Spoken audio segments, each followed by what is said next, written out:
Hello again guys, today I'm coming to you with an answer of how you can do an effect like this. One of the things that you can put in is actually graph easy code snippet, which renders to something along the lines of what you can see right now on the screen, which is a simple graph.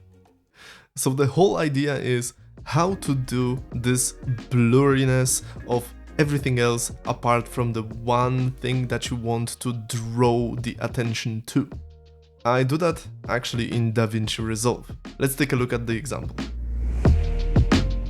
Here I have a short clip where I opened CLion and it actually got an update.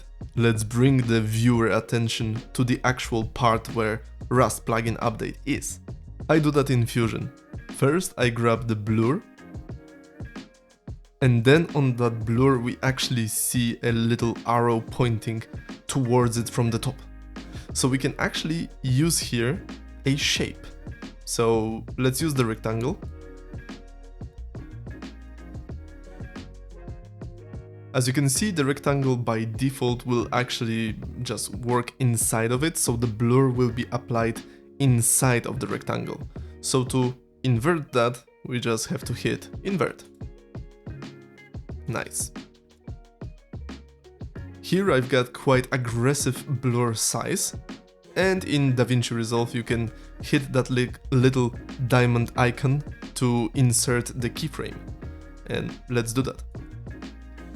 Then we're gonna go back in here to play our clip to the moment where we want the effect to be finished. Hey, there's even Rust plugin update. Yeah, let's finish it in here. So then I will add another keyframe. And now that we have those two main keyframes where the blur is actually applied, we can add ease in and ease out of those two effects, or rather that blur. So what I do usually is just push along the timeline and then set blur to 0. This operation creates a keyframe automatically for me. The same thing I can do in here before the blur is applied.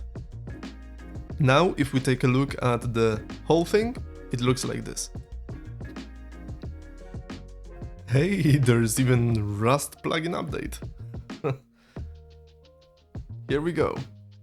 Alright, and with that operation the blur actually comes in and also goes out of existence.